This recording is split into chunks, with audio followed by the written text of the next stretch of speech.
Okay, so perfect. I guess you guys can see my screen. So today I'm going to give a little intro about the course and the bootcamp. I know you guys have a lot of questions on the format. It's a little bit different. So I want to explain a little bit of that before we get started.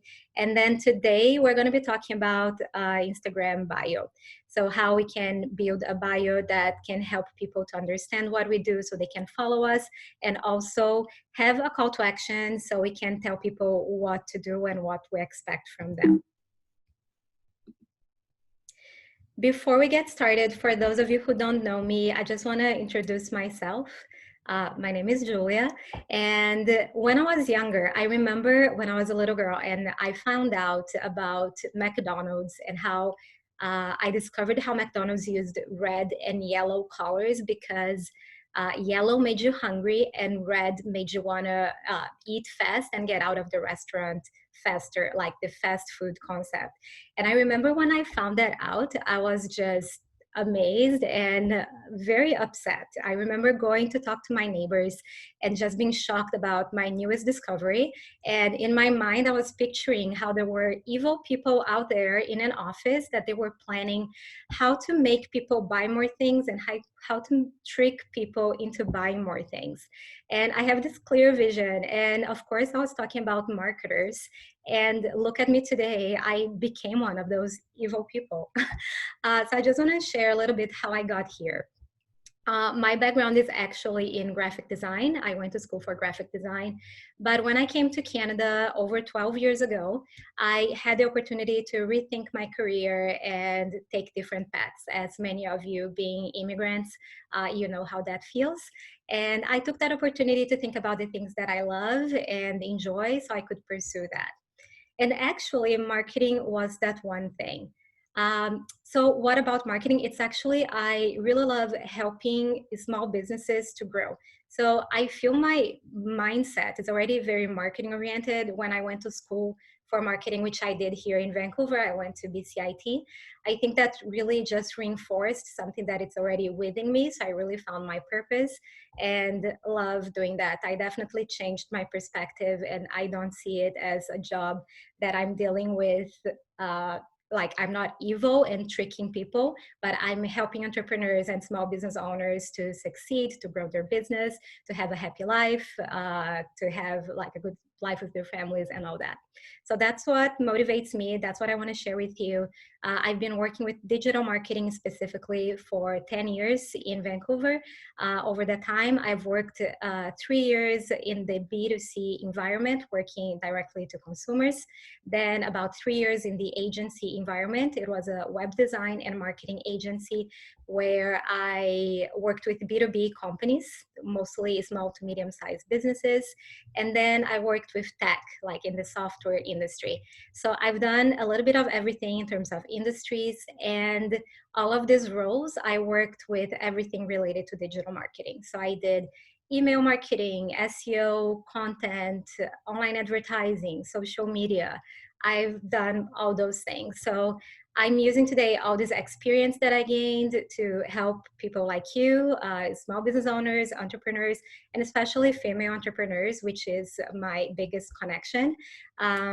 So yeah, just want to help you guys using these tools that I've learned over the years to help you grow your business.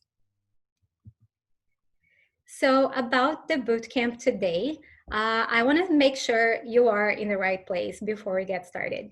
Do you have a love and hate relationship with social media? So you know you need social media for your business, but you always struggle with what are you going to post? Are people going to engage? And it's almost like a daily reminder of dread that you just don't know what to post. And you probably wear many hats managing your business. So you are the accountant, you are the customer service specialist, you are the marketer, you are the delivery guy, like you are everyone wearing all the hats. And Instagram is just that one thing that it's not a task that you can get done and check off your list, but actually you need to do it every day or every week, and it's always on your mind. It's not something easy to get done.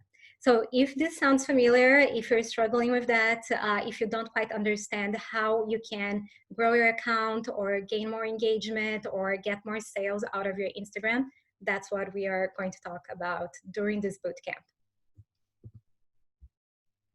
So the bootcamp format, it'll be 5 live classes. So it'll be just like this one that we're having right now. If you can't attend a class, you're gonna get a recording so you can watch later. Classes would be around 1 to 1.5 hours. And the reason why I put a range is because it will depend a little bit on the engagement that we have. And also some days the content is going to be a little heavier, some days may be a little lighter. So it may vary a little bit, but that's about 1 hour to 1.5 hours. And the cool thing about this class is if you have worked with me before and if you know me, I really like to make sure people are doing the work. So I don't want you to take another online class and then don't put anything into practice, or you are probably not even going to finish the class. Who here have ever bought an online class, didn't finish all the lessons, and of course you didn't put anything into practice? So the reason why I wanted to do this class live like this is because at the end of each class, I want to give you some homework related to what we learned today. And then we're going to have a private Facebook group that actually it's already happening. And in that Facebook group, you can post your homework. And from that, you can not only get feedback from me, but you can get feedback also from the rest of the group and get motivation, inspiration, and also learn from what other people are doing. So that's the strategy of the bootcamp.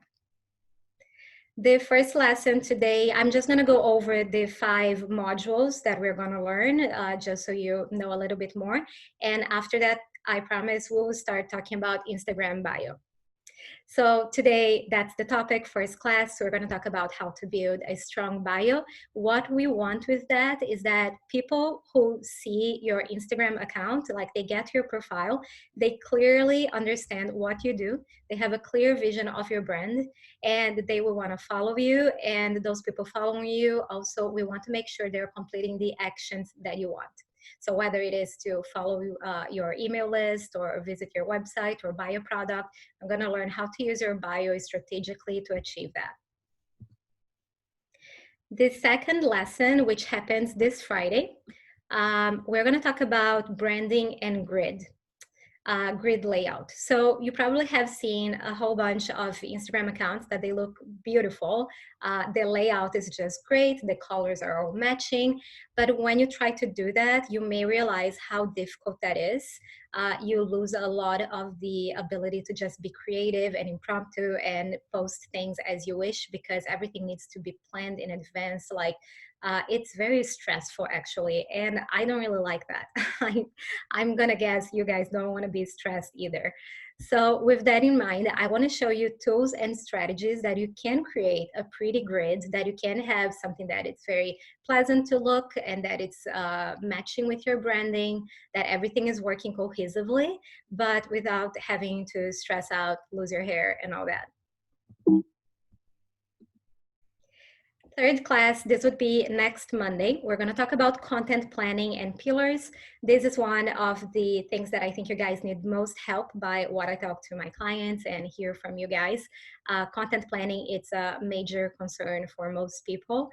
We are always scrambling to find what to talk about, how to write it, and all that. So this class, we're going to be talking about topics and categories that you can focus on and how to organize that in a way that you can plan your content ahead and to make it easier. So you're not going to be struggling as much to have inspiration to write, because you're already going to have all the prompts you need, all the tools you need to write effectively.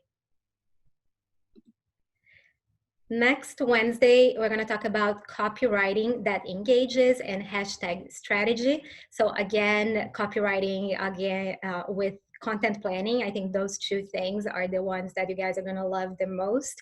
So copywriting, we're going to talk about strategies that you can use to get people to complete an action. So whether you want them to like your post, to comment, to bookmark, to share on their stories, to share with their friends, or you want them to go to your bio and complete an action, we're going to talk about the strategies that you can get more of that happening to you. We're also going to cover hashtag strategy, which is a great way to attract new audiences as well. And we're going to talk that in regards to copywriting. And the last class, have you guys heard about the sales funnel? So for who works in marketing and sales, the sales funnel is something very common. We talk about it all the time. And this happens for every business. Every business has a sales funnel, whether you know about it or not. But once you know it, you can plan your content with more intention because you know how things are going to work for your audience. For example, how are you going to create content that it's going to attract new audiences, to educate the audience, and to convert them into sales. Once you understand how this engine works, because this engine already exists, so you need to have the awareness, learn how it works, so you plan your content that hits all the stages of the funnel. So this one, I think it'll be the most technical, let's say, for non-marketers. However, super important, and tons of brainstorming about content that you can create for each stage of the funnel. So that would be super helpful. So this is the entire plan, and we can finally get started.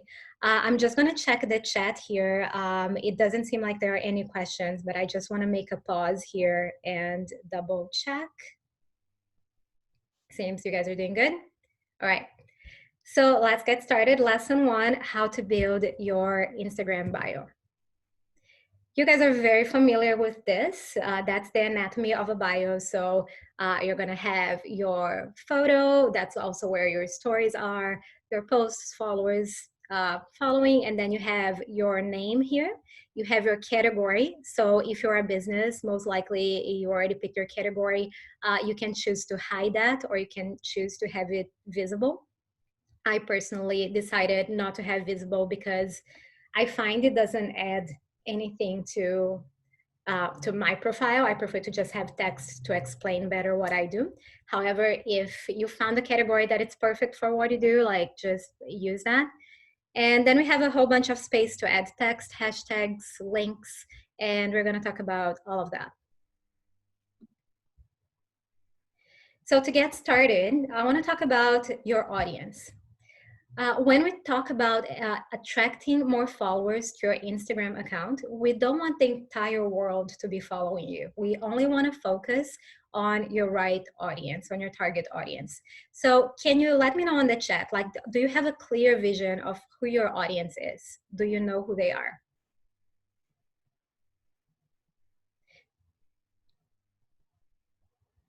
Okay, I see some yes, some kind of, some not yet. But mostly yes, which is great. More kinda, 2 different target groups, sort of. Okay, perfect. Yes, I see some people, like, it's almost half and half. Half of you do know, half of you are still kind of trying to figure that out. So that is extremely important. So I recommend you do spend some time and try to make this crystal clear. Just as an example, for me, I could work with any business owner. So I decided to narrow down to small business owners, small entrepreneurs. And then I also narrowed down further to working with female entrepreneurs, and even further with female entrepreneurs working on the first years of their journey. So I'm kind of working with those people that are wearing many hats, as I mentioned here, and I want to give that extra hand on their marketing. So understanding that, it's extremely important. Have you guys heard about the elevator pitch? So the elevator pitch is if you get in the elevator and someone asks you, what do you do? And then you only have maybe 3 to 5 floors that the elevator is going to go up or down, and you only have about 30 seconds to tell that person what do you do, and maybe have a call to action so that person gets in touch with you. So like having this really clear, understanding what you do and being able to communicate in a clear manner, it's extremely important. This is not a new concept. The elevator pitch is something that exists in a long time. However, I like to call the bio, the Instagram bio, is the new elevator pitch. Studies show that it takes 3 seconds for you to grab someone's attention, for them to decide whether or not they're going to follow you. So you have 3 seconds. Are you getting their attention? So here are 5 things that it's important for you guys to answer. And this is going to be part of your homework. And this is part of most of the content we're going to talk about today. So we're going to cover these 5 questions. I'm going to give you some examples. And what I'd like to ask from you for this class is to think, as I'm talking about each of these questions, think about how that applies to your business. Because I'm going to give example that may relate to a number of different businesses, and maybe something's just going to give you an idea, an insight. So take note. I hope you guys all have a notebook, you have a pen, and have your phone with you as well, because we will check our bio and do some things here as well. First question, what do you do? So can you say in a very clear, succinct, and easy way, what do you do? And there are 2 fields on your bio that we want to talk about that. One is the name field. So if you look here, this is my profile. You're going to see that my name says Julia, and then it has a bar, marketing strategist. So this field that says name is the only field on Instagram that it's searchable. It's like SEO for Google. You know how if you Google something, you optimize your content so your website can rank higher and show on the first page of Google. This field name is the only field on Instagram that it's searchable. So if someone goes to Instagram and search for a marketing strategist, I'm going to be there. Like, of course, there is an algorithm. There are millions, billions of people using Instagram all over the world. And the algorithm is going to show people based on where you are and what the other contents that you follow. Like, there is a number of things. But I want to show here an example. If I search for marketing strategist, that's what I see. So I see myself, and here it shows. So it shows my handle and my title. And then it shows everyone else who also has marketing strategist. So if you don't have that keyword here, that means if someone looks for what you do, you're simply not showing, like you don't even have a chance to show. So this is super important and something that most people don't know about. I want you to write on the chat, what is your name right now? And if you were to change, like, what is one word that, or 2, I'm using 2 marketing strategies, that could define what you do. Again, this will be part of the homework. You will have more time to think, but you can just share a little bit here. What do you have now? And yeah, one thing that I do want to mention though is I like to keep this human still and not just throw a keyword there, because if I'm, let's say, DMing someone, DM could be a friend, it could be a prospect, you're going to notice that the name that shows is this name. So I don't want to just be like marketing strategist. That sounds impersonal. It doesn't sound like a real person. It sounds like just pure business, pure SEO. It doesn't make me want to have a connection. So I like having my name and then marketing strategist. The only trick with this is that you only have 30 characters. So you need to make it work within that, and it is challenging. Just gonna read some of the answers here. We have jewelry designer, Vancouver Brows Microblading, Paola or Paulina podcast, education consulting. I got a question here. I would put image consultant without my name because it doesn't fit my name. Exactly. You need to fit what you can fit. So this question is from Lena, Maria Elena. Maybe you can put Lena, which is shorter. Maybe you could put Lena, image consultant, for example, but you will need to play around and see what fits. The character limitation is definitely a limitation. So try to find the best words and how you can make that. But I do recommend, personally, I like keeping my first name there. Okay, so I see lots of comments. That's amazing. I'm loving all that. For the questions, I'm gonna ask if you guys can put the questions on the Q&A section because it's easier for me to manage, and otherwise it's just gonna get lost on the chat. And I won't be able to go over all the questions here for the sake of time for everyone, but I promise I'll answer everyone, even if I need to DM you guys, or I'll go on the Facebook group and I'll answer you. So keep texting, keep asking your questions, and we'll get over all of it. Yeah, so just going back to what do you do then, the two places that I like talking about is one is under the name, as I mentioned. I like to just have this here. And on my bio below, you're going to see I have digital marketer and business coach. This is also what I do. So I have it a little bit more expanded, also using different words. So I'm using marketing strategist, digital marketer, business coach. If you think about it, there are tons of different types of coaches out there, life coaches, mindset coaches, business coaches. So I want to make it very clear what's my specialty, what's my experience, and what my skills are.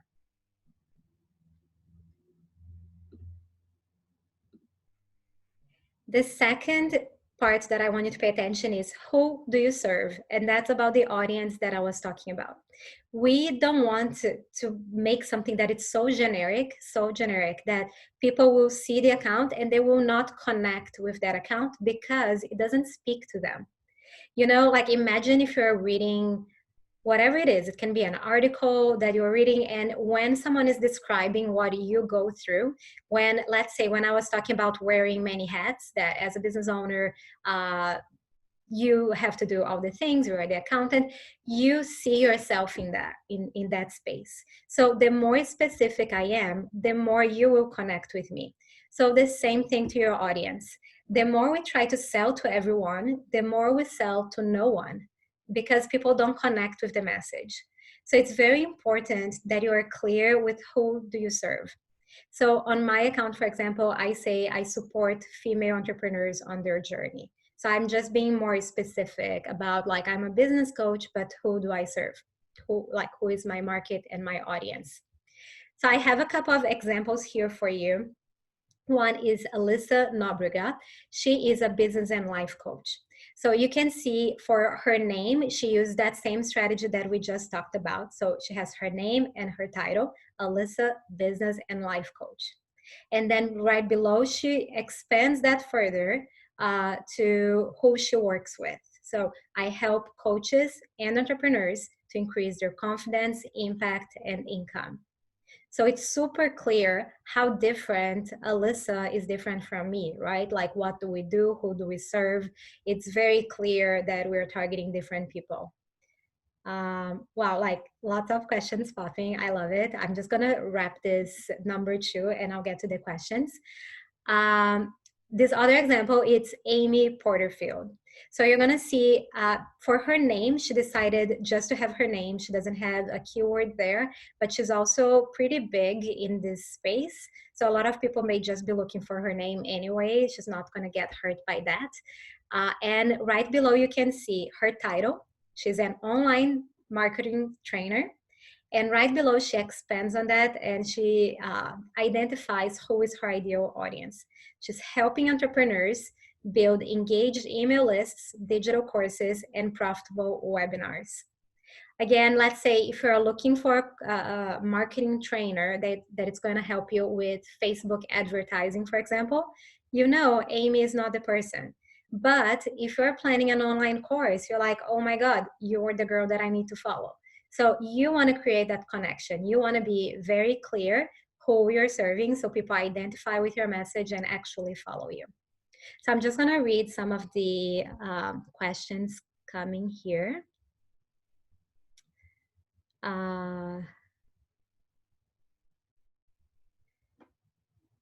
Would be good to have a different profile.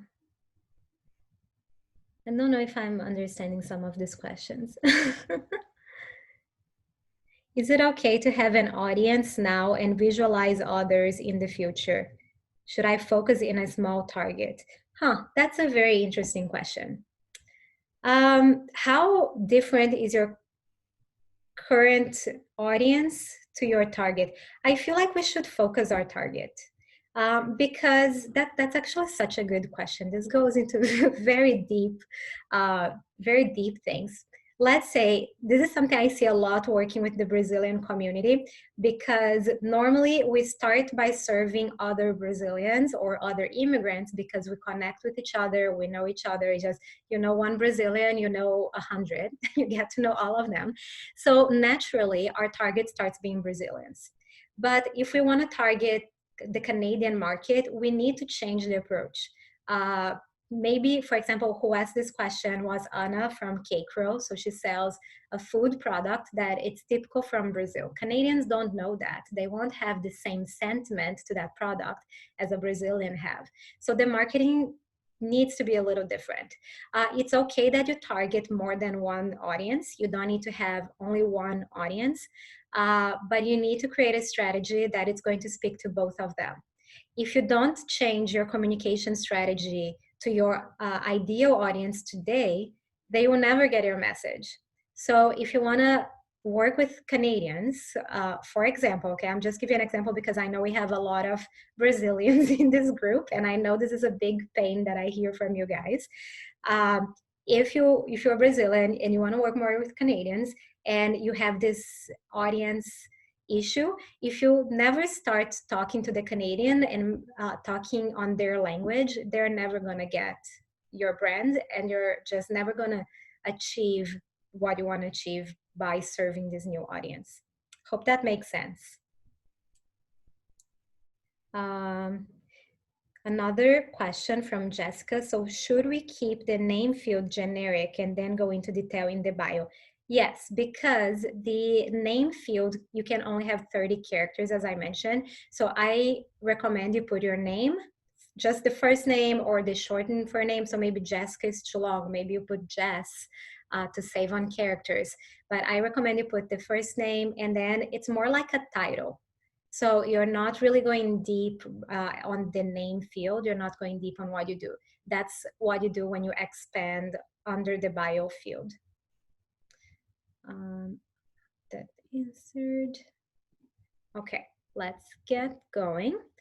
So the third question is, what makes you unique? And for this one, I want you guys to think about and make note as I'm reading some of these options. Is there anything that you can claim that it's going to help you gain more credibility? So for example, how many years have you been in business? How many people have you served to date? You know how some companies will say like, served 3,000 people to date.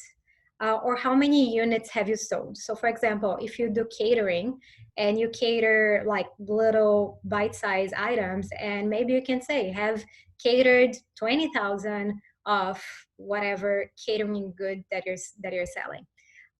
So that's one way to show that you've been in business for a long time, just give you a little bit more authority, which is the next topic here.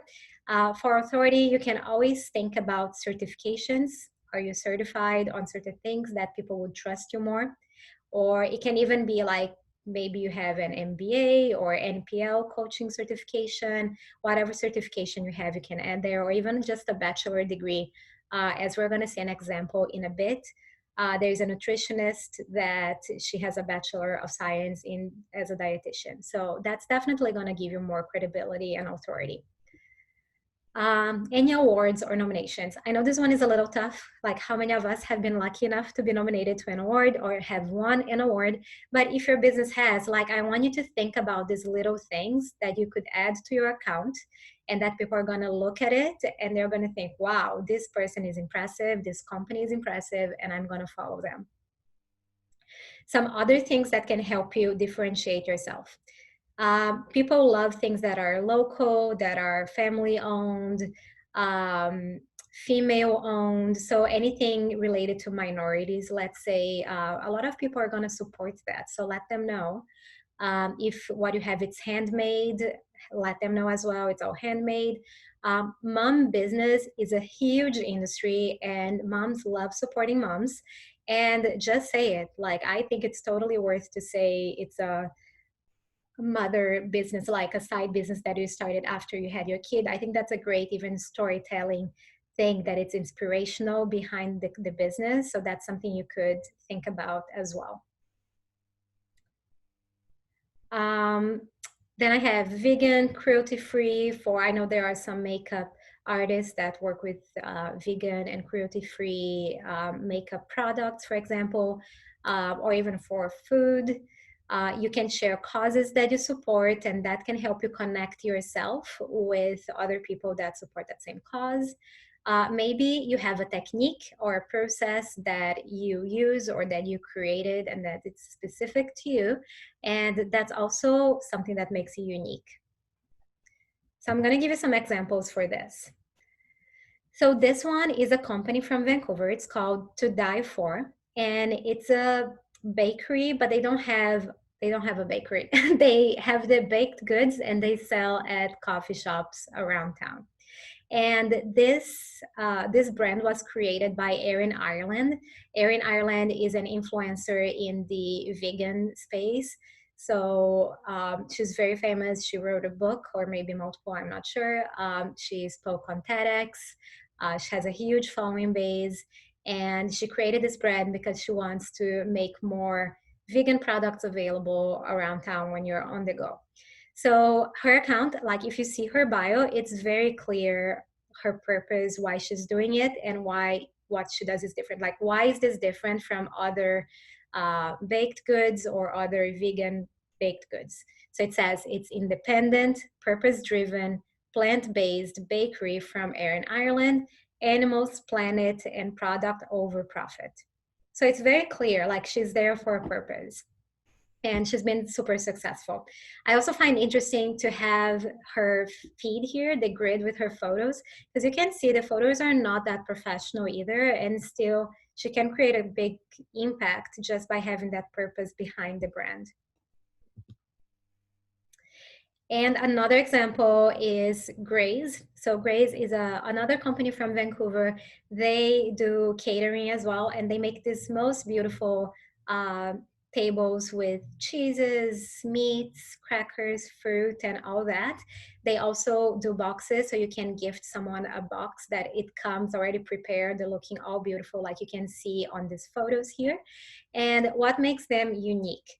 So what makes them unique is from when you do a party and you need catering, you can get any sort of catering, but most of them are not going to deliver a table that it's this beautiful. So a lot of what they do is very inspirational in a way. There's a lot of beauty. They are selling the beauty a lot. So you read their bio and it says luxury grazing boxes, boards, and tables. So the word luxury here, I also think it's key, because it's not only speaking about the quality of the product, but also just the quality of like what the service that they offer, and the price point, really, like how this is going to compare to other catering solutions.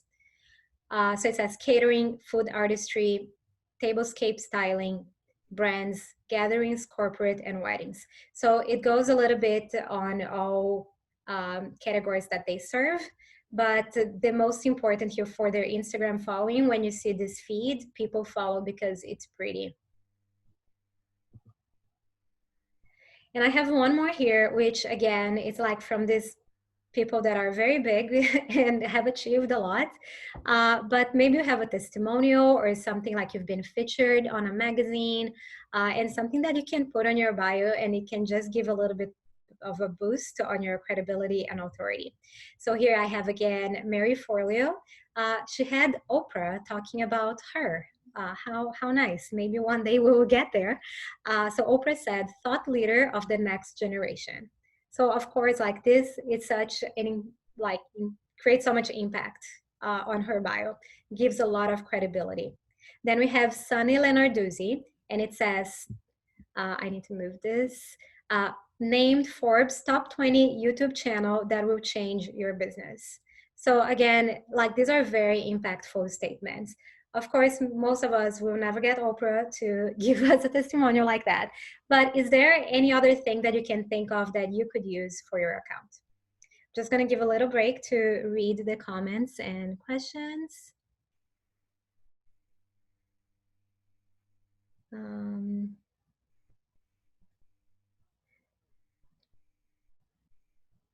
Does short words work better than long phrases, or does it not really matter?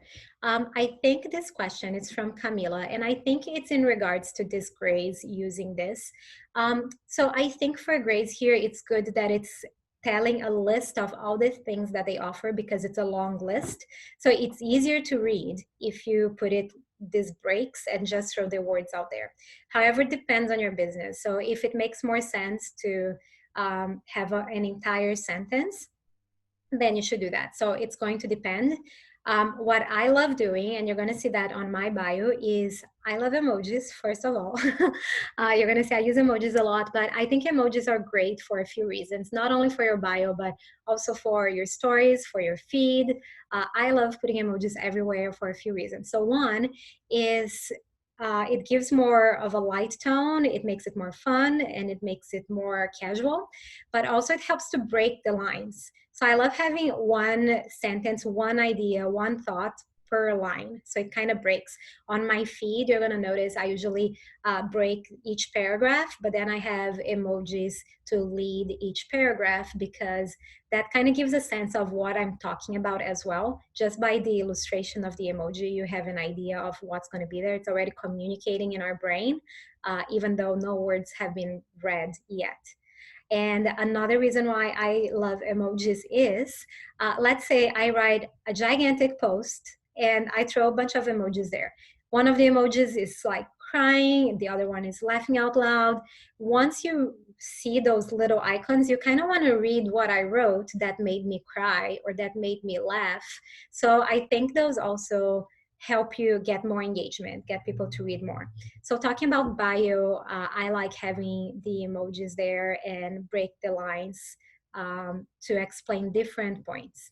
So yeah, if you check my profile, my bio, you're going to see that. Hope that answered. Is it worth to use hashtags on the bio? I'm going to talk about that in the end, actually, so I'll get there. It isn't clear logo for her, however, does that have an impact to die for? Yeah, so saying that the logo for to die for, that it's not super clear. Excuse me, sorry. This one, totally, that's the point, and we're going to get there as well. Towards the end, we're going to talk about logos, but yeah, it's important that you have something that people can easily read and identify your brand. So maybe you can't fit the name of your company, but maybe you have an icon that it's part of your logo that you can have there. And if you don't have that, if you don't have just an icon and your logo it's a little complex or the text is too big, maybe you should consider something else. Even if you're the face of your business, just have your photo instead. But I don't want to get ahead of myself too much because we will talk about that in a bit. Okay, I'm gonna move forward so we can finish this today. Next question, why they should care. Have you heard this sentence before? What's in it for me? So when we do things, we usually do something that it's going to benefit us as people. So people, they're not going to follow you to like, oh, I'm going to follow this person and help them. It's more like, oh, I'm going to follow this person because I'm going to get something out of it. So I'd like you to think about what people can get out from your account. Why should they follow you? So in the bio, that's a great place that you can explain what value that you have to add. So let's think about benefit-driven statements that you can create. For example, you can save your customers time. You can help your customers to make more money, or you can inspire them to be better and to live better lives. So there are many things that you can think here and that you can translate into your bio. So I have some examples like belonging. Companies like organizations like communities like Portal Dallas, which is a community who is participating today of our webinar. Communities, the one reason people follow is the sense of belonging. They want to be part of that. They want to communicate with those people. They want to meet with those people and engage with like-minded individuals. So belonging is a great reason for people to join. Inspiration. So inspiration can be in so many ways. So there are tons of accounts out there that they only share quotes, for example, and people follow because they're going to get inspired and inspired to do better and take better actions with their lives. Or it can be inspiration to eat healthier. So you may follow an account of a nutritionist because you want to be inspired by that lifestyle and you want to have that lifestyle for yourself. So you're going to watch that to get inspired. Maybe you follow an account to get results. So you may follow an account about business because you want your company to succeed and you want to learn more about other companies, how they are doing it, and how to achieve results. You can follow a personal trainer because you want to lose weight and the result is that weight loss. Same for transformation. So you don't need to pick one. Sometimes you can have all of this. You can use all of this and spin it to your account. So results and transformation, for example, when we're talking about weight loss, they both communicate, and that's great. Another transformation process. We also have a couple of image consultants here in the group. So it is a transformation of self-knowledge and like knowing yourself, understanding yourself, so you can put yourself in the world in a different way. So this transformation process is what this person is going to get out of it, what they will get from following you. And the last one is education. People may follow you because they want to learn more about something that you know. So I hope you guys are writing this down and just thinking what, like from these items, what of those are things that you can provide to your audience so you can communicate that in your bio. So people, when they see your bio, they will see all that they can get, all the benefits they can get by following you. So again, I have a couple of examples here. So on this page, I have two community-based accounts because I wanted to show about belonging, but also how you can get educated and yeah, get results and everything. So I have Hervana Collective, which is a co-working space here in Vancouver as well. And you see their name is Community of Women in Business. So by the name, you already see it's like the whole of this equation is women in business. And then we have the benefits. You're going to meet new people, learn new skills, and grow your business. So does this sound appealing to you? As a female entrepreneur and business owner in Vancouver, does this sound appealing? Like, I would say yes. And I joined, by the way. I'm part of the Hervana community and it's amazing. And then we have Design, Build, and Grow, which is a community created by two graphic designers, web designers here from Vancouver as well. So they have a design company and they created this other channel where they can more of like educate and meet other women, give tips. So it has a little different purpose than their design business. So their bio reads Design, Build, Grow. It's the name of the account and their community. And it says, helping entrepreneurs master their web design, marketing, and business development. So considering we're all entrepreneurs here, would you like to learn more about web design, marketing, and business development? Like, honestly, maybe you don't, maybe you do. But if you do, you're going to read this and you're going to connect with that and you're going to follow because it's clear what you're going to get out of it. So two more examples for you. One is a nutritionist and health coach. Here you can see that she chose to only use her keywords and didn't add her name to her name field. And then her bio explanation says, I help women entrepreneurs improve their health, energy, and focus using a plant-based approach. So many things here, like with one short sentence, she defined how, like, who is she helping? So it's female entrepreneurs. You guys are seeing a theme here, right? A lot of female entrepreneurs. But what is she helping you with? Your health, energy, and focus through what you eat and through a diet that is plant-based. So if you love meat, for example, and that's non-negotiable for you, that's not a fit for you, and that's okay. But she's telling the benefits of following her account and what you're going to get, who she's serving. Just going deeper, she's also putting here her degree, as I mentioned, just gives her more credibility. Yeah, so that's a great account example. Then we have Sage Wellness, another company from Vancouver. It's an aromatherapy company. And what they do for you, like what's the benefit? You will feel better with 100% natural, effective essential oil blends. So that's what they're delivering. You're going to feel better. So I want you to think about that. Like, what are you giving to people? What's the benefit for them to following you or working with you? And how can we communicate that on a very short, clear, and concise way? Just gonna take a quick look here.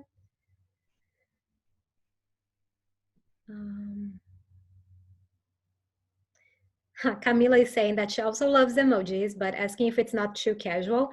I think it depends on the business. For me, I think it makes it personal, but maybe if you're a lawyer, for example, maybe that's not the best way to communicate with your audience. So it really depends. I think Instagram is a casual platform. So maybe even if you are a lawyer on that space, it's okay to use emojis. Maybe you wouldn't use on LinkedIn.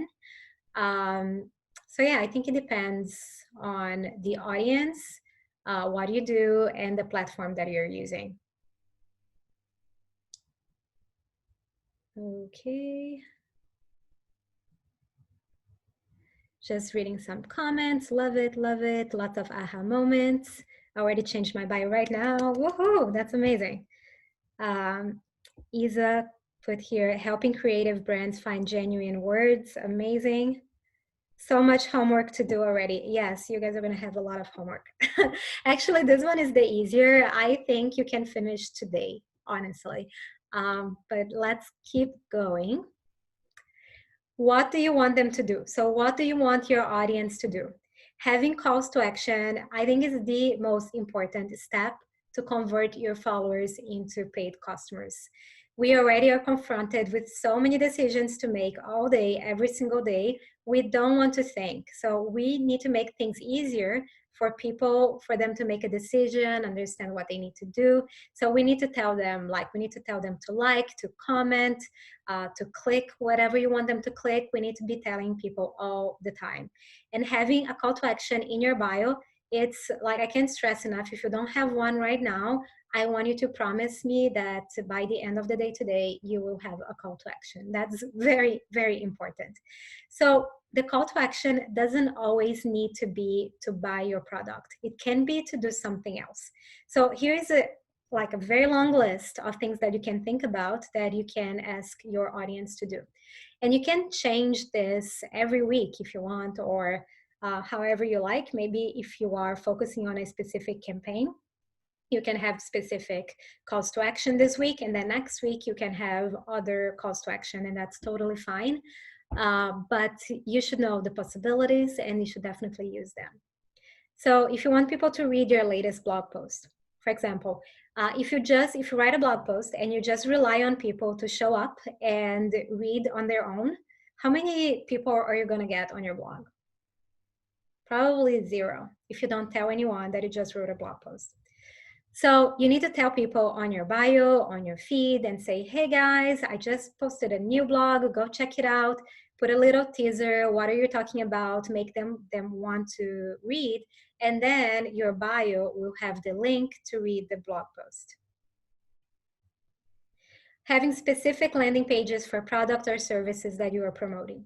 So many of you have signed up for this bootcamp through the link that was on my Instagram bio. So I created a page that was specific to this bootcamp. So when you clicked, you didn't go just to my website, you actually went to a page that I want you to take a specific action. So that's something you should think about as well. If you have a program or something that you are selling that you want to focus on, that your call to action is that one thing, and not just, oh, go check my website, because people are just going to be like, oh, like, what am I supposed to do here? It's just not clear. We don't want that. We want everything to be crystal clear. Sign up for a newsletter. So I have a question for you guys. Let's say I'm going to say something. I'm sorry for saying this. Let's say your account got hacked and you just lost all your followers. What would happen to your business? Or, I know this was very drastic, but seriously, like, just think about it. Another thing, do you remember when Facebook started, and then Facebook for Business was a big thing, and everyone is like, oh my God, every business needs to be on Instagram or on Facebook. That's the big thing. And you can target and everything, like, Facebook is the thing. And then today, fast forward a few years, not everyone is on Facebook anymore. People are tired of Facebook, and everyone is on Instagram. What if one day Everyone is just sick of Instagram, and there is a new shiny object. As we have seen throughout social media history, people get very seduced by shiny objects. So new platforms may show, people may migrate, maybe our target audience is not on Instagram anymore. What would happen to your business if there's no Instagram? So this is a wake-up call for you to think about how can you really connect with your audience in different platforms, not just Instagram, and to actually own that contact. So that's why I think email marketing is so important. Once you have the person's email, you can connect with them at any time, unless they unsubscribed, of course, because we don't want to spam anyone. But if you have a list with all of your followers, can you imagine that you are able to email them anytime you have something new? Because on Instagram, we're relying on algorithm or advertising to reach people. Email, you can literally email everyone. It's not a guarantee that everyone will read your email or open your email, but you can literally make sure everyone is sent an email. So signing up for a newsletter, super important to have it on your bio as well. Get on a wait list. If you have a program that opens and closes, you can think about that. Having a wait list, so when your program is closed already, there's no spots available, you can say, well, if you are interested, just get on my wait list, and once I have a new spot, I'll let you know. This way you're not missing on any opportunities.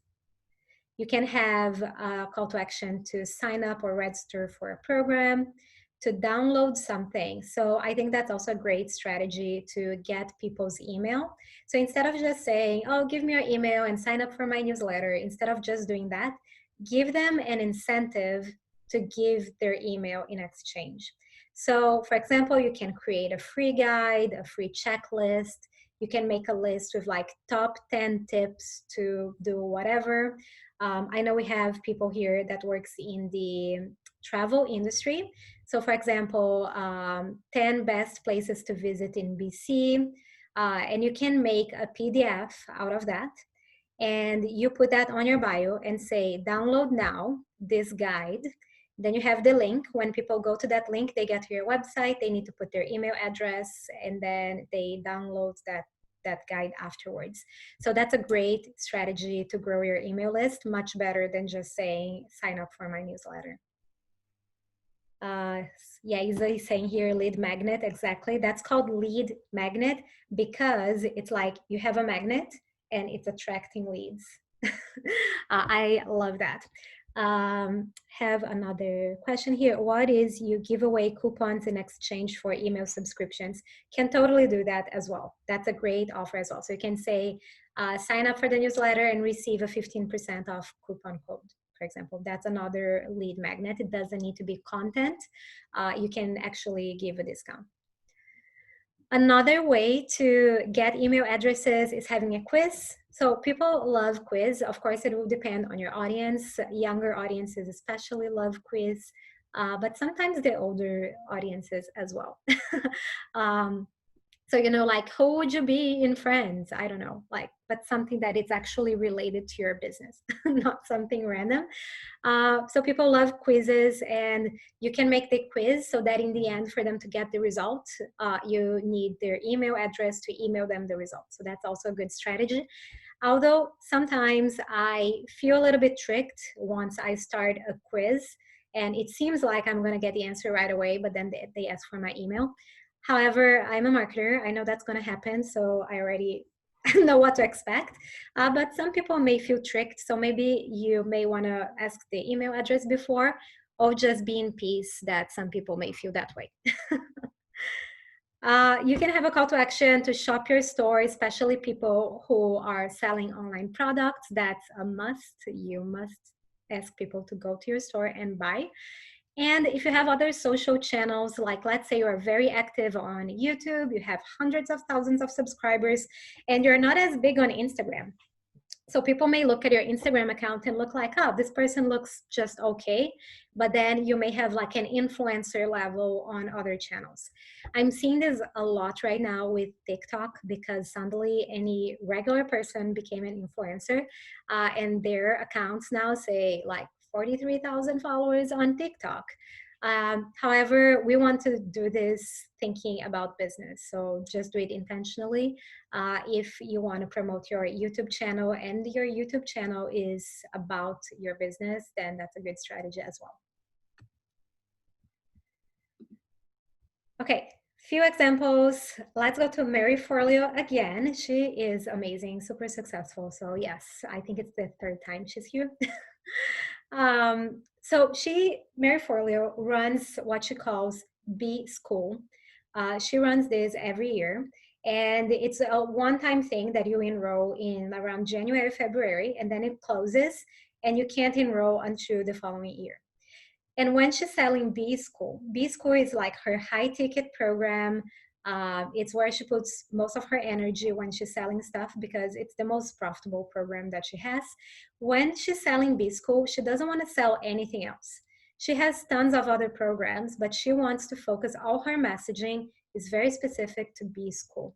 So you can see on her profile here on her bio, her call to action is B School 2020 is now open, make money, change the world.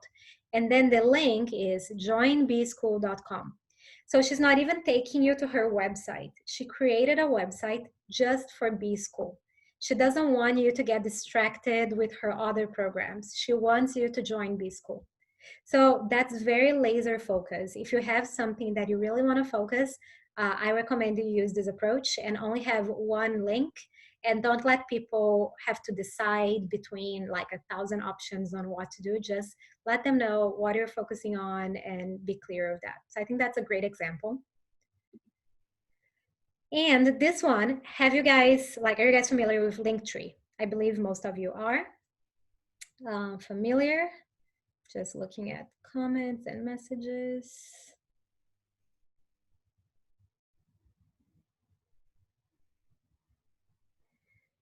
Do you think TikTok is good for business? If so, what's a good way to put it in your bio? So I think it could be good for business if you make it about your business. So I think any social media could be good if one, your audience is there, and second, because you want to be talking to your audience. If your audience is not there, then you're wasting time in a way. And the second is just, can you create content? Are you going to enjoy to create that content that it's related to your business? And think about time, because what I see around is that people don't have the time barely to even manage the social accounts they have today. So adding an additional account is just more stress, more of a headache, and more of not doing any of it well, because we, instead of putting our energy to do things well, we end up just spreading our efforts and not doing anything well. So I think if you have the time, do it. It can be well done on TikTok. I feel I've seen a few people doing that, and I can see it being a creative platform. And you can actually bring content from TikTok into Instagram, make people follow you both ways, make it more interactive and everything. But that's topic for another day. But anyway, just answering to the question, I think it can be a good channel if your audience is there and if you have the time to manage. So just getting to this second example here. We have Biohacking Brittany. She's an online holistic nutritionist. And she's going to say her call to action, it says, work with me, biohack your cycle-free chart, and then it has a link, and that link goes to the Linktree page, which is here. So I believe most of you are familiar with Linktree. There are many tools out there that serves the same purpose. Linktree is just one of them. This is the one I use, and I'm going to quickly show you how you can use as well. But basically, instead of only having one link, because Instagram only allows you to have one link to your bio, it gives you the opportunity to add multiple links to multiple pages. And these links don't even need to be to your website specifically. They can be for different things, for social channels, for anything you want. You can just add a link there. So I'm going to quickly show you guys how it works. So here's my Linktree account. And once you sign up, this is the view that you have. It's super simple. On the right side, you see how people will see my bio once they click the link on Instagram. This is what they will see. So you will see here on the left side, I have a whole bunch of links, but only one of them is toggled on here, which is the Shop Instagram for Business Bootcamp.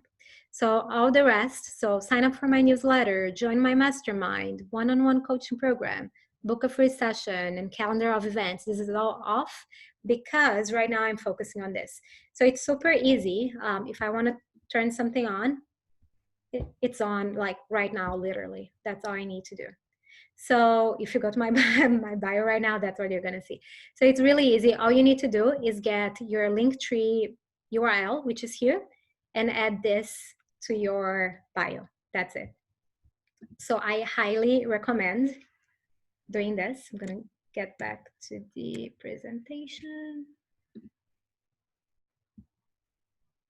Oh my goodness, where is the presentation? Just give me a second.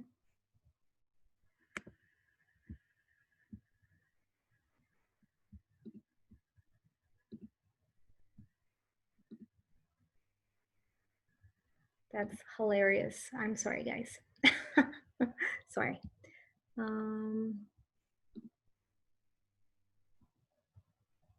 Share screen. Okay, back to the game. Thank goodness that was the only tutorial for today. So yeah, I highly recommend you do this. This is also part of your homework, to create a Linktree bio so you can use as many links as possible.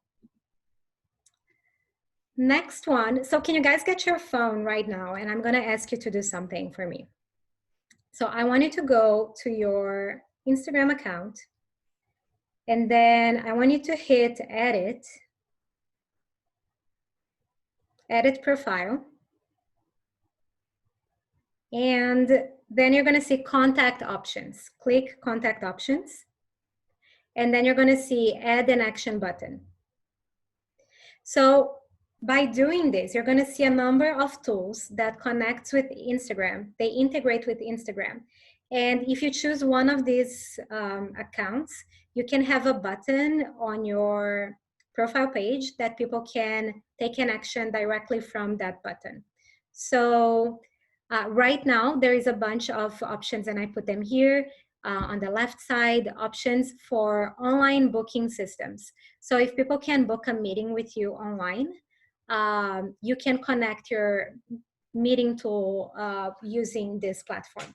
However, it only works with the platforms that are listed here. If they're not listed here, they will not work. So you go edit, let me say again, because people ask me again. So you go edit profile, contact options.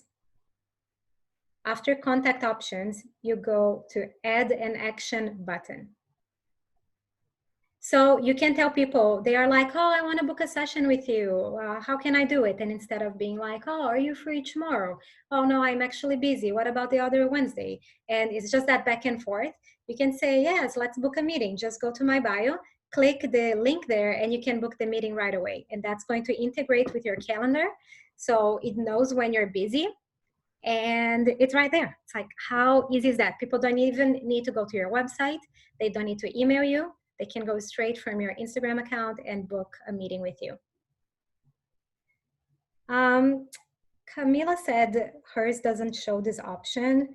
I can talk to you afterwards. I know Instagram has been doing like different things for different people, but I believe you should have that. There is another path that I want to show you. So go back to edit profile. And then from edit profile, there is an option called action buttons. So you don't need to go to contact options. You go straight to action buttons. So the action buttons, you're going to see three options: gift cards, food order, and donate. So this is for different businesses. So gift cards, it connects with Gift Up and Square. So if you use one of those tools, you can take advantage of these buttons. Donate, you can create a fundraising campaign on Facebook, and then you can connect to Instagram by using the donate button. And for businesses that are doing food delivery with DoorDash, Skip the Dishes, and Uber Eats, you can use the delivery button on your bio. So that just makes it really easy for your audience to take that action and do whatever you want them to do. Just gonna read some comments. Okay, so I got one more person who says, I'm like Camila, those options are not available for me. Yeah, I know Instagram does show different features at times and also maybe different phones and devices, but I'm definitely, if any of you have not found this option, reach out to me and I'm gonna help you guys and see if it's something to do. Maybe it's in a different place, or maybe I'm not sure, it's just your phone. Okay, so yeah, I got a couple of people saying that. But yeah, do you guys like this option? I think that's really cool and just makes it so much easier to get things done. Okay, we're kind of getting towards the end here. I'm gonna talk just 3 more things. Other information to consider. So have you seen accounts that tag other accounts? So here I have an example for Moment, and they say, so Moment account is just at Moment, that's their handle. But then below it says, shop the feed at Moment Shop, book a trip at Moment Travel. So this brand has multiple accounts. And in order to make it easier for people to find these other accounts, they promote each other on each other's bios. So this could be very good for you if, for example, if you want to have your personal profile separate than your business profile, however, you still want both to get following, you can always put, for example, let's say Rita from Portal Dallas. So Rita is the founder of the portal. On the portal, she can say on the bio for the portal, she can say, which is a community, for those of you who don't know, it's a community, networking community for female entrepreneurs, or not only entrepreneurs, but anyway. On her bio, she could say, founded by at Rita Badu and her handle. So people who are following Portal Dallas can reach out to the founder and also follow the founder. On her personal account, she can say, it's her Rita account, she can say founder of at Portal Dallas. So people who follow her can also follow her business. So you can do it both ways. If you don't want people going from the portal to your personal account, you don't need to do that. But I think it's always good to have from your personal account to your business account, because this way, everyone who is already following you or who starts following you, people that you're making connections with, will know you're a founder of a business and get to know more about that and probably get to follow you there as well.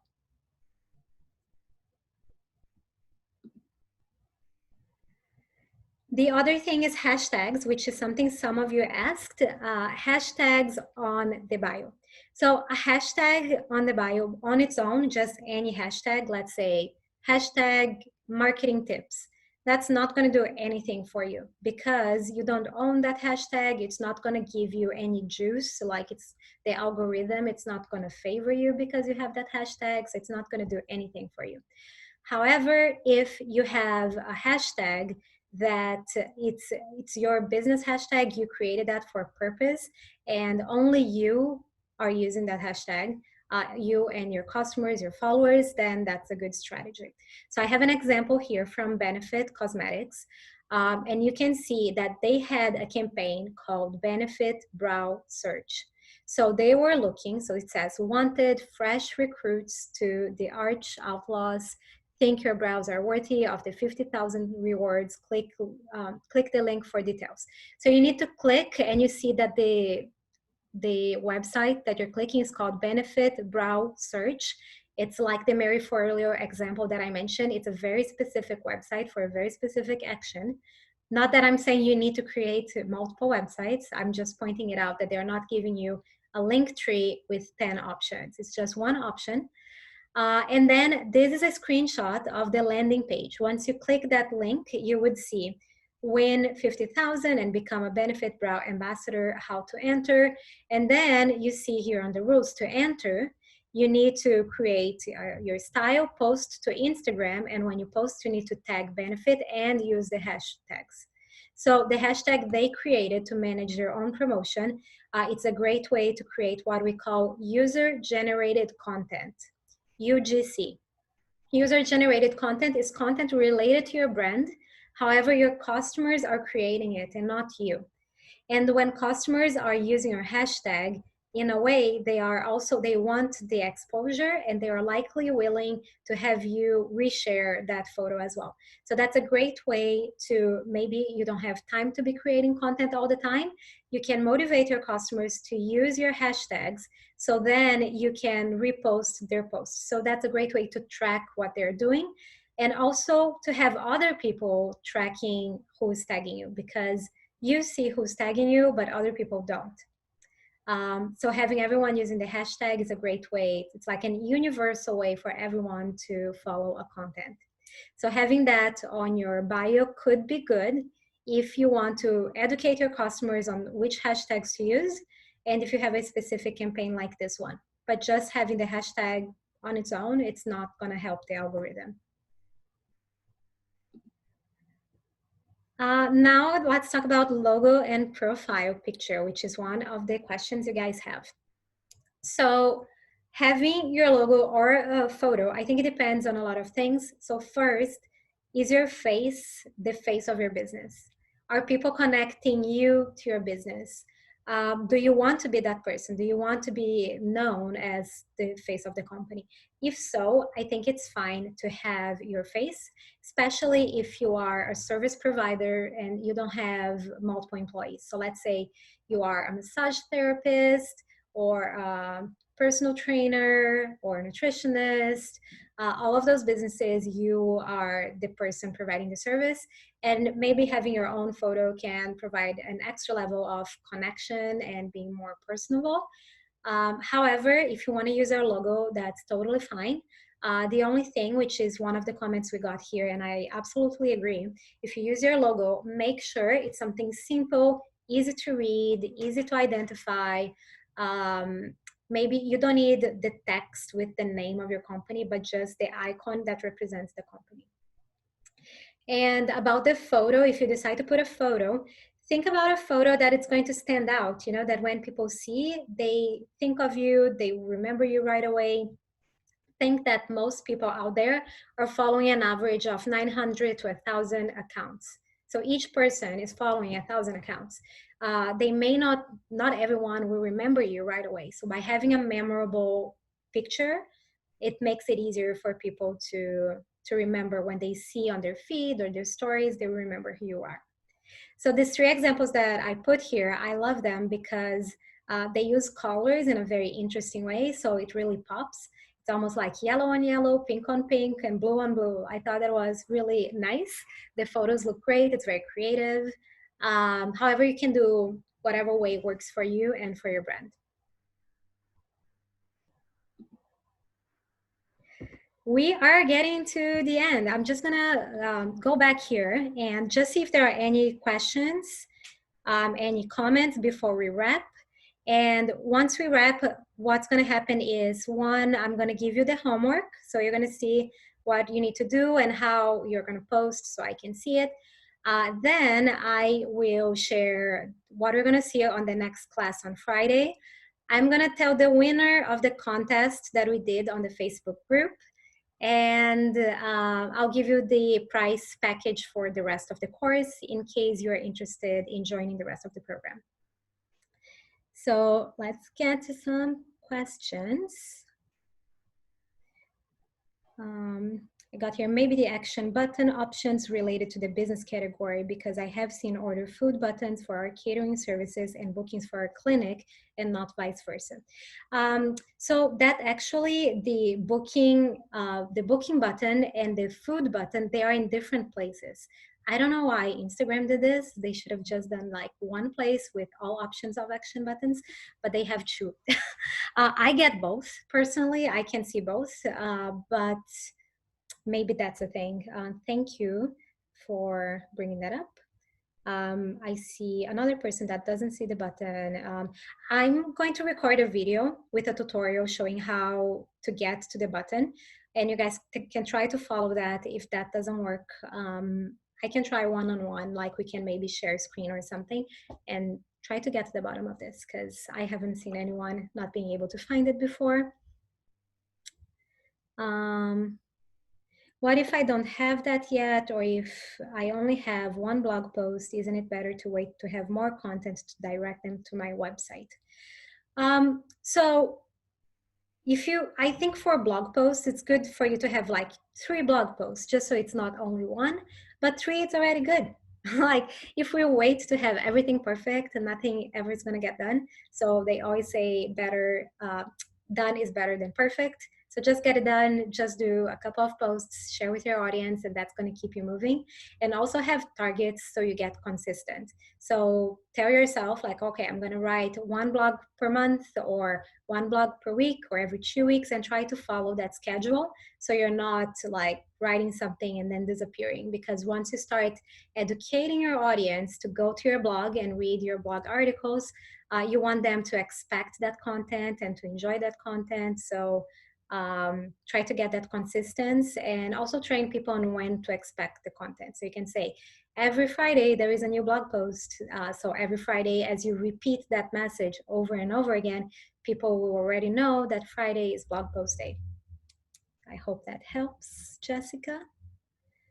Question for the Dallas bio.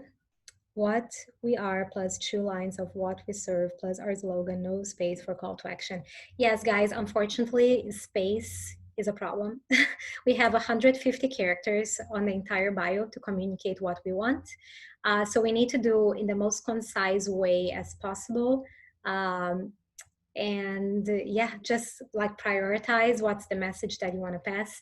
As I mentioned as well, maybe if you're having a specific campaign that you want to focus on that campaign, you may want to have the bio is slightly different, and then you can go back to like your regular bio, just so you make sure that what you have communicates what you want to communicate at that specific time.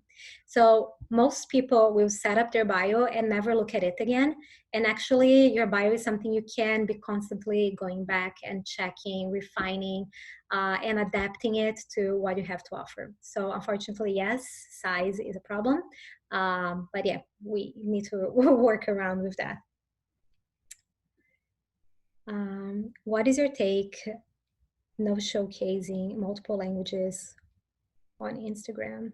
Should that be on the bio? I'm not sure if I read this correctly, but I think Monica is asking, what about showcasing, like having things in multiple languages on Instagram?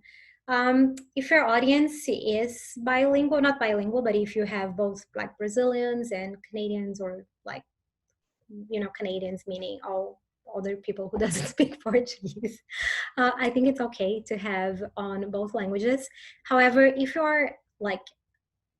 if your target audience is half and half, and the Brazilians that you serve are in Vancouver, I think that they do speak English. So I prefer to communicate everything in English, just so I can reach more people. Because when I have things in Portuguese, I'm excluding some of that audience. I know that what you said was more about having both languages. However, I don't know, it's my personal opinion. I don't have, like, there's no scientific answer, really. You can definitely have both languages. The question is it necessary?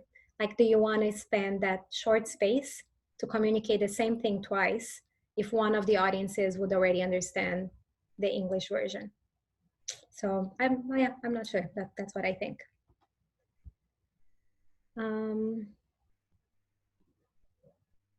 Is it okay to use emojis on your name? So the name, we only have 30 characters, as I mentioned. And as you can see, it's already a struggle to find space. So I wouldn't use it on the name. I'm actually I can't even think of anyone who uses that. I think that's something different. I would prefer to just focus on like name and what I do, and leave the emojis for below.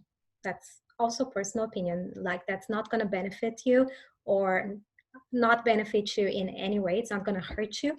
So it's more of a personal preference, I guess.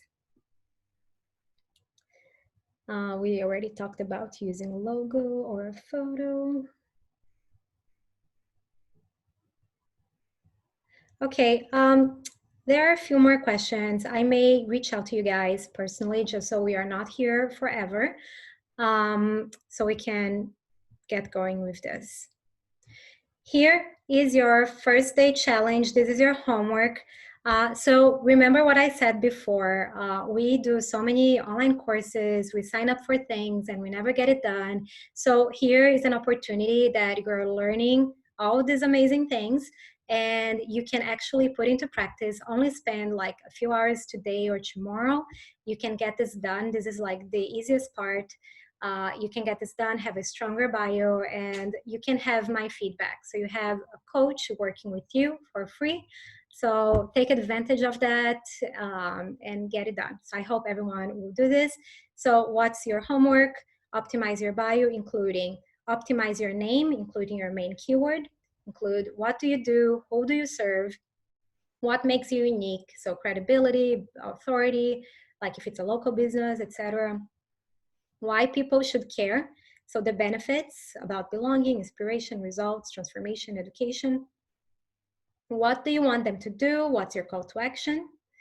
I would like you guys to create a Linktree account for those of you who don't. I know some of you already may have some of these parts nailed down, and that's great because you can just tweak a few things.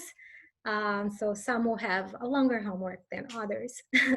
If it's applicable to your business, I'd like you to add a contact button as well. If you have other accounts, like I mentioned, like founder of and the name of your company, you can think about using that as well. If you have a hashtag that you own, or if that's something that you want to start doing, you can think about a strategy for that and create your own hashtag. I want you to think about your profile picture. It's not a must that you change it, but I just want you to think about it. Do you need to change? Can you make a better impact if you were to change your logo or your profile picture? So just think about that. So that's the homework. Once you're done, I'd like you to take a screenshot of your bio and post that on our Facebook group. If you're not on our Facebook group yet, just send me a message. You can send me a message on Instagram, or you can email me and I will add you to the group. Everyone is there already. It's been great. And that's it. So you're going to get feedback from me. So what's next? Lesson 2, it's going to be this Friday, same time, 5:30 p.m. We're going to talk about how to pick a theme for your account. And by theme, I'm talking more about a visual theme, about branding, about what types of images, what colors and lights. We're going to talk about your color palette. So I know some of you already have your branding all set up. If you have your branding, you already have a color palette, you already have your fonts and all of that, but there's still work to be done. For those of you who do not have a color palette or a font set, I'm going to show you an easy way to create that. So you can kind of have a quick branding package that you can use and just have a more consistent feed, that it's not looking like not consistent, not concise. So you're going to work on that. And if you already have the branding set up, we're just going to talk about the grid layout strategies. I'm going to show a number of strategies of options that you can choose to plan your grid so it looks pretty, it looks nice. And I'm going to try to do it in a way that it doesn't need to stress you out, because I just hate being stressed about not being able to post something because it's not going to look good on the grid. I don't like that. So we're going to see all the options to make it easier for you. Any questions about this? Just looking here. Do you recommend Linktree in my bio, even if I have my website there? So when you have your website, you have like your homepage. And then what are people going to do there? It's like you are making them have the effort to look around and dig in for information. That's actually a really good question. Having Linktree allows you to direct people to do exactly what you want them to do. It's like I said, like people don't want to make decisions. We need to tell them what to do. So if you want them to book a session, a photo session, who asked this was Andrea, and she's a photographer. So if I'm not mistaken, but yeah, if someone wants to book a session with you, they can just hit the book a session button on Linktree instead of like go to your website and having to dig in on their own to find how to book a session with you. You can have the sign up for a newsletter, and then once the person clicks the paid off option of Linktree, you can actually already ask for the sign up email right away. So people don't even need to get to your website. They can just click the button and sign up. Yeah, so hope that helps. And now it's time for contest winner announcement. Roll the drums. I want to thank everyone. The Facebook group has been amazing. I love all the engagement. I love how everyone is supporting each other. I love how there is a lot of people who didn't know each other and are now following each other and supporting each other's businesses. So thank you so much for that. And the gold star for best performer engagement on that Facebook group goes to Camila Borja. Thank you. Thank you, everyone, for participating on that. So for those who don't know, the contest was the most engaging person in the community would get the course for free, the entire program for free. So Camila, congratulations. And thank you so much again for all your support. Getting to the next step, that's the last thing I have for you today. As you know, this was a sample class that I'm gifting you guys. I wanted to have the opportunity for you to know me better. I wanted to also provide you with valuable content. I wanted to, even if you don't follow the full program, that's totally fine. I want you to learn something and just get to know me. However, if you don't want to sign up for the full program, I would love to have you. And just want to show you how that works. So again, it would be 5 lessons, about an hour and a half per session. And you're going to be getting my coaching for 2 weeks. So we're going to be like this, having homework. You post on Facebook. If you have any questions throughout the program, you can post on the Facebook group and I'm going to get to it. So you're really having your personal coach work with you for 2 weeks. How great is that? That's a really unique program. If you were to hire me just personally to do like just sessions with me one-on-one, 5 sessions would be $149 each, which would come to $745. And if you were to have just the coaching support, the extra support over the 2 weeks, that's actually I put not available because there is not even like a money sign there. That's not something I offer. So this whole package would be worth more than $1,000. However, this is a bargain that I'm doing, that it's only $149. That's how much it costs to have one session with me as your coach. So I hope you can see the value of this, all you're going to work throughout these 5 lessons. And also I'm giving the option to make 2 payment plans of $79 if that makes it easier for you. In terms of payment options, if you want to do the $149 and you're ready to join, reminding that the classes start on Friday, so you have like the next class is on Friday, so you have a couple of days to make your registration. The link is in my bio, of course, where else? So I already updated my bio and the link there goes to Square and you should be able to make the $149 payment right now. If you wanna make 2 payments of $79, there is a little bit of an adjustment, it's about 6%. And I need you to email me at hello@juliafauci.com and I need to generate an invoice for you. It's just the system that I'm using. I don't have a link. So I need to send you that. So if you want to do the 2 times of $79, I'm available, and the full price you can get straight from my bio. So that's it. I'm just going to check if there are any more questions here.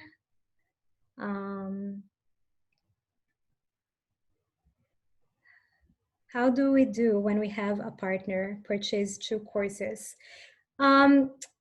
So thank you guys so much for all the messages. Everyone, Rita just sent such a sweet message. Rita has done 5 courses with me, pretty much everything since we've met. She's done all the courses and she's always so supportive. Thank you so much. Thank you, everyone. So Fernanda, about your business with the partner, you don't need to purchase 2 courses. So I'll give you access. The access would be, the login would be via Facebook, and I will talk to you and to your business partner, and I can give access to both of you. So just 1 course for the same business partner. That's it, guys. Thank you. Oh my God, so many amazing messages. I'm so glad you guys enjoyed. Lots of love getting this done. And yeah, thank you. Here's my email, my Instagram if you're not following me yet, my website. So I hope to see you around. Feel free to message me, email me, DM me if you have any questions. And I hope to see you on the rest of the bootcamp. Thank you.